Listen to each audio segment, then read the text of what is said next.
Good night. This is update for March 29, 2022, day 34, end of the date update. We would like to mention that we set up a Patreon account, and you can support us by going to the link at the bottom of this video. You can also support us by directly wiring money via PayPal. We also provide information at the bottom of the video, so you can use that. We also would like to apologize to all of the coffee lovers. Apparently, our comment about using money for the coffee to support us, we're not taking properly. We're taking in the wrong way by the coffee lovers. So we would like to say that we first of all apologize to all of the coffee lovers, and we do respect your choice. And you can still drink your coffee and support us. So we'll appreciate that. With that, let's start a discussion of what's happening in general, because there are significant movements going on. Today, Russian representatives in Turkey confirmed that they're going to de-escalate around Kyiv and in Chernigiv region.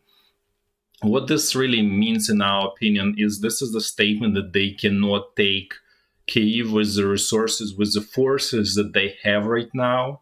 And this is just admission that this plan doesn't work, and that they probably will try to pull troops out of this area, which we already have seen. And we mentioned before that, for example, there is significant traffic back north from west of Kyiv, and we even have seen confirmation in Mozyr, Belarus, that there is significant traffic coming back from Ukraine. We also, if we look at picture here, we have confirmation from some of the locals that some of the small towns being vacated. Some, for example, Klavdievo, Tarasovo has no Russian troops anymore, which was one of the biggest places where they concentrated. So in our opinion, that Russian troops here suffered heavy losses overall, and they need to return back for refitting. The same goes true for the eastern part. So we believe that over time, they probably withdraw from here. There was one question from one of the viewers, what this gray lines here mean. This is actually Russian original plan how to encircle Kyiv on the western bank of Dnipro River. So the idea was to actually take town of Vasilkiv, and then from there town of Obuchiv, and then get to the Dnipro River here and completely isolate Kyiv from the rest of the Ukraine. This plan obviously is not possible at this moment, so we can kind of safely cross it out. In addition, why we're saying that there is slow withdrawal of Russian troops from the northern part is happening is we will now we can say that this southern part of this long arm has been totally severed at this point and is no longer usable by Russian troops. And we're going to actually look right now at the situation here around Sumy. So we got confirmation, even more confirmation, that not only Trostianets in Ukrainian hands, but Russian troops also left Boromля, village of Boromля. Specifically, they left. There was no fighting. Ukrainian troops not even pressured then. They just packed up and left. And even that the village of Verkhnya Serovatka is also in Ukraine, is kind of provisionally in Ukrainian hands in the way that really 93rd Brigade is not pursuing Russian troops, that it's more like Russian troops simply withdrawing from here, from this whole area. So, and as a whole, we would like to say that this whole big withdrawal from north of Ukraine is probably admission of the Russian military command, is that this operation was structured as a police pacifying operation of Ukraine, and it doesn't work. And it really means that Russian troops were stretched everywhere. They did not have any decisive superiority in any location. They were overstretched. So now they probably, the whole point is that they not giving up, but in our opinion, they regrouping. and they start to realizing that this needs to be executed as actual war, which really means that they need to concentrate resources on the few areas where they really want to take. And in our opinion, as we discussed before, the areas that really important for them is this Ukrainian still held by Ukraine area of Donetsk region, as well as defending this southern part, which includes Kherson region, part of Zaporizhia, Mariupol, and part of Makariv region. So this is really where they're going to focus over long term right now, having realized that they cannot achieve everything that they wanted. They cannot take this part. They cannot also, they failed at capturing Kharkiv. So, and so that's where they're going to focus at this point.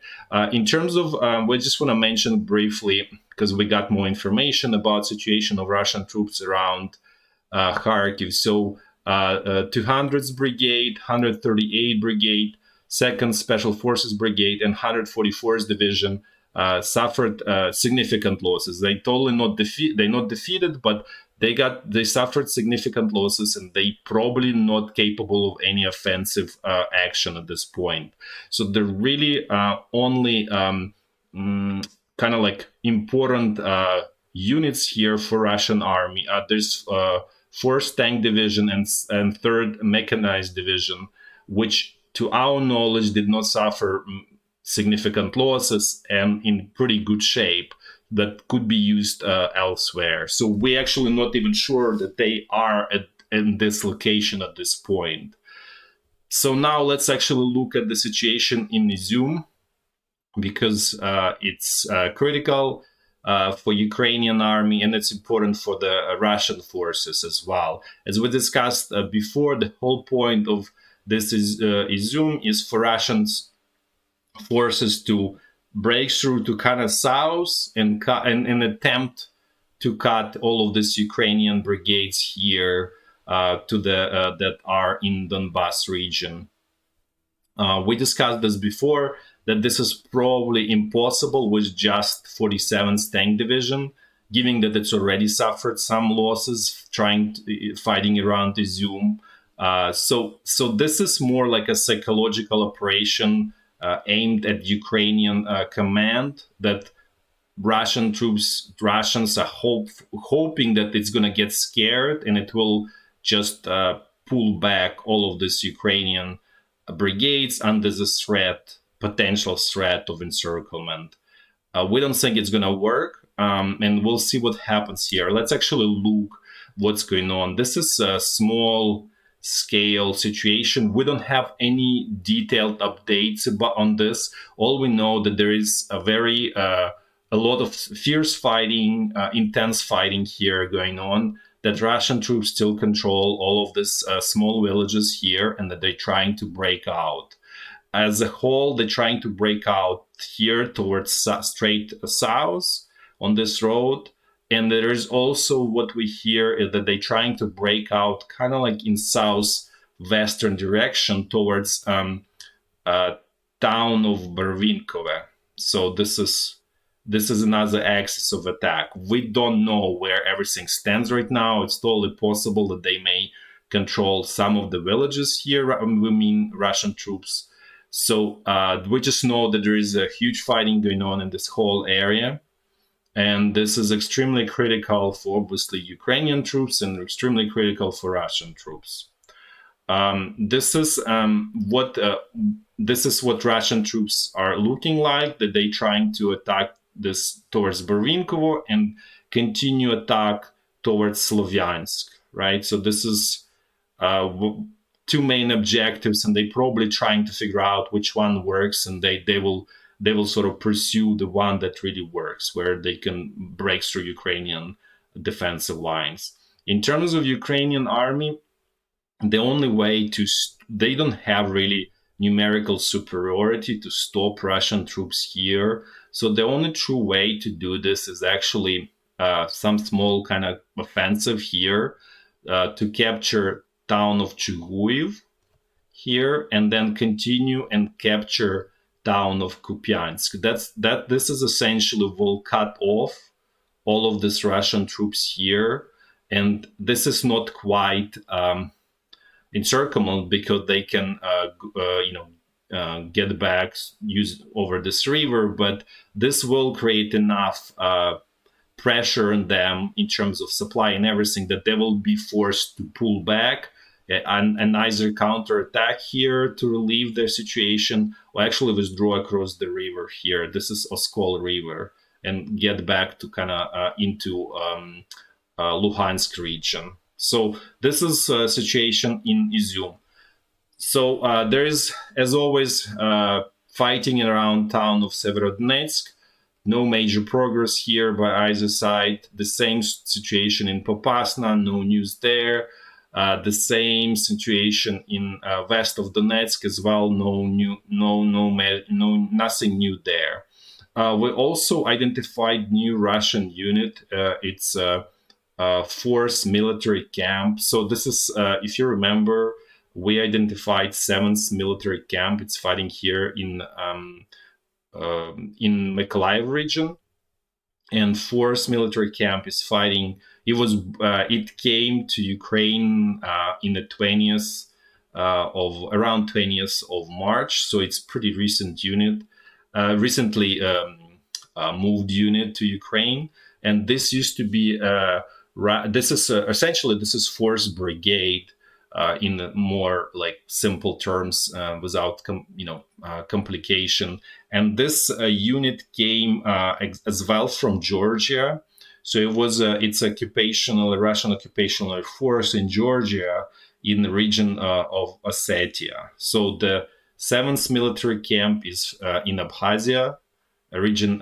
This is also occupational force in Abkhazia. This is as well region of Georgia. So there are 2 regions in Georgia that are occupied by Russian forces. So they pulled from both locations their occupational forces. This really kind of tells us that they are scraping bottom of the barrel in terms of troops, and they try to pull everything they can. And where this 4th military camp is attacking, it's attacking towards town of Vuhledar, but so far they were not successful there. This is the picture here in Zaporizhia, southern Donetsk region, the whole kind of south of Ukraine. Overall, let's have a look at what's going on here in Mariupol. So as we discussed before, Russian troops changed their axis of attack, and now they try to capture railway station. They claim that they did it today. We don't have any confirmation of that. So we still remain skeptical. We're not sure what's going on here. It's possible. We don't know. Overall, Mariupol is still holding on. Ukrainian troops are still fighting there. And with that, let's look now at the situation in around Kherson and Mykolaiv region. There is no any kind of Ukrainian counteroffensive there. And the reason for lack of that counteroffensive is, first of all, Ukrainian troops are kind of outnumbered here. So you can see there are only 2 brigades here from Ukrainian army versus there is one full-blown division and 3 brigades, and the 20th, it's a brigade, but potentially it's also a division, because we just identified brigade, but potentially it's a division. So you can see that Russian troops here like have numerical superiority over Ukrainian troops, but not even that. The land here is very flat, and basically there's no trees, no forest. It's just tall grass kind of land and very flat. So this is ideal for use of helicopters and things like that. So, and since Russian troops have a large unit of helicopters in Kherson, so the assault helicopters that they use. So that really any attempt to attack in open field Russian troops without any strong air support really means that Ukrainian troops were going to get destroyed. So that would be just simply suicidal attack that will not lead to anywhere. And for that reason, we believe Ukrainian troops don't do that stuff. They try to attack small villages here and there, kind of like, death by thousand cuts type of approach rather than large counteroffensives here. Okay, that's all for today. Thanks for watching, and until tomorrow.